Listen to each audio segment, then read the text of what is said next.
आपके बीच में आए हैं। मैं ज्यादा समय ना लेता हुआ योगेंद्र चंदोलिया जी से आग्रह करूंगा कि वो अपनी बात रखे। योगेंद्र चंदोलिया जी।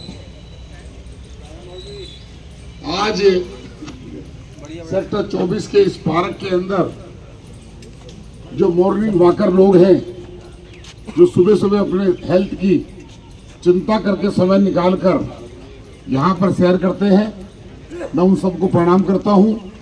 हमारे यहाँ के लोकप्रिय निगम पार्षद मास्टर जय भगवान यादव जी, हमारे भारतीय जनता पार्टी के नेता भाई रविंद्र इंद्राज जी, हमारे मंडल के अध्यक्ष अमरजीत पांडे जी, भाई दीपक वशिष्ठ जी, विश्वास तोमर जी, और आप सभी को हमारे महामंत्री हमारे महेश तोमर जी, राजेश ठाकुर जी मंडल के महामंत्री, मैं आपके बीच में आपका आशीर्वाद देने के लिए आया हूं।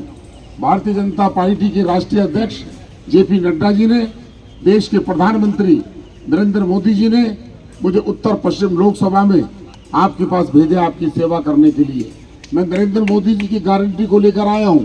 नरेंद्र मोदी जी आज देश के अंदर जिस प्रकार से उन्होंने विश्व में अपने देश का नाम ऊंचा किया है, मैं आपको यही कहना चाहता हूं कि नरेंद्र मोदी जी को तीसरी बार प्रधानमंत्री बनाना जरूरी है और लोकसभा की 400 सीट देना भी जरूरी है, क्योंकि जिस प्रकार से कुछ राजनीतिक लोग देश को कमजोर करना चाहते हैं, लोगों को गुमराह करना चाहते हैं, और देश के प्रधानमंत्री ने 2014 से 2024 के अंदर देश की तस्वीर और तकदीर बदलने का काम किया है।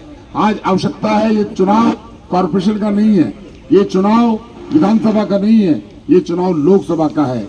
और लोकसभा के अंदर तमाम राजनीतिक दल नरेंद्र मोदी जी के बारे में दुष्प्रचार करते हैं, अमित शाह जी के बारे में दुष्प्रचार करते हैं और कहते हैं कि ये अगर आ गए तो ये देश का सत्यानाश कर देंगे। कुछ लोग संविधान बदलने की बात करते हैं। मैं कहना चाहता हूँ कि हम अगर नरेंद्र मोदी जी ने राम मंदिर अगर बनाया है तो आप सबके सामने 500 साल की हमारी तपस्या थी। धारा 370 जम्मू कश्मीर से हटाने का काम किया है, तो ये समझ ली कि 70 साल के अंदर जम्मू कश्मीर के अंदर लाल चौक के ऊपर भारत का तिरंगा नहीं फहरता था। धारा 370 हटने के बाद आज वहां पर अमन और चैन है, वहां का कश्मीर का व्यापारी खुश है, वहां का टूरिज्म बढ़ गया है, लोग कश्मीर जाना चाहते हैं। और हमारे देश कांग्रेस के नेता कहते हैं कि हम धारा 370 लगाएंगे। ये 5-6 परिवारों को, पंडित मोतीलाल नेहरू जी, शेख अब्दुल्ला, मुफ्ती मोहम्मद सईद के लोगों को देश का करोड़ों रुपया उन्होंने वहां पर दिया। आज कश्मीर हमारा अभिन्न अंग है, हमारा अभिन्न अंग रहेगा।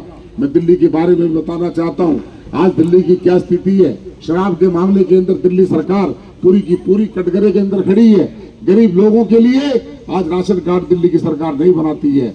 आज लाखों लोग इस बात से परेशान हैं, दिल्ली के बुजुर्गों को 8 साल से बुजुर्गों को पेंशन नहीं दी जा रही है। ये है दिल्ली की सरकार का। कितना भी हम दिल्ली की सरकार के बारे में बोल सकते हैं, कितनी उन्होंने जो घोषणाएं की थी, सारी घोषणाएं फ्लॉप साबित हुई हैं।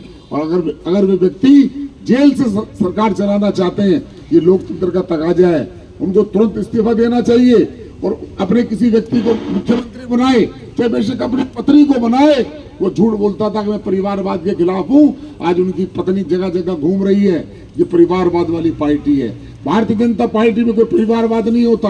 भारतीय जनता पार्टी में नरेंद्र मोदी के परिवार का कोई व्यक्ति राजनीति में नहीं है। और लोग कहते हैं नरेंद्र मोदी की बिरादरी क्या है, और नरेंद्र मोदी कहते हैं मेरी बिरादरी मत पूछो, मेरा परिवार क्या है। 140 करोड़ लोग, जिसमें हिंदू, मुस्लिम, सिख, ईसाई, पारसी, सब मोदी का परिवार है। मोदी जी कहते हैं सबका साथ, सबका विकास, सबका प्रयास, ये है नरेंद्र मोदी। मैं आपसे आशीर्वाद लेने के लिए आया हूँ, आप मुझे जिताकर भेजिए। आपके मन में जिज्ञासा हो सकती होगी कि पुराने वाले सांसद हमारे बीच में नहीं आए। मैं मानता हूँ उस बात को और मैं स्वीकार भी कर रहा हूँ, लेकिन मैं 15 साल तक दिल्ली नगर निगम का सदस्य रहा हूँ।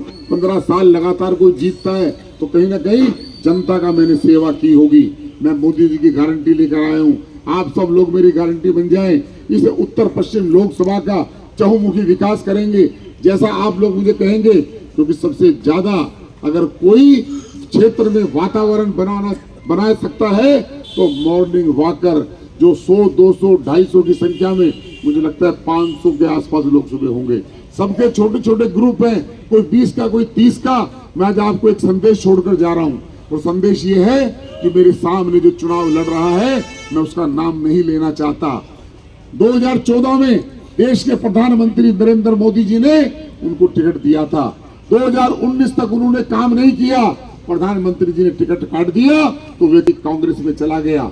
2019 में जिसको टिकट दिया था वो आपके बीच में नहीं आए। मोदी जी ने कहा कि जाके काम करना पड़ेगा, रिपोर्ट कार्ड बनेगी। और मैं यहाँ बोल रहा हूँ तो मैं आपको बताना चाहता हूँ, मेरी सारी बातें सरकार के पास पहुंचती हैं कि योगेंद्र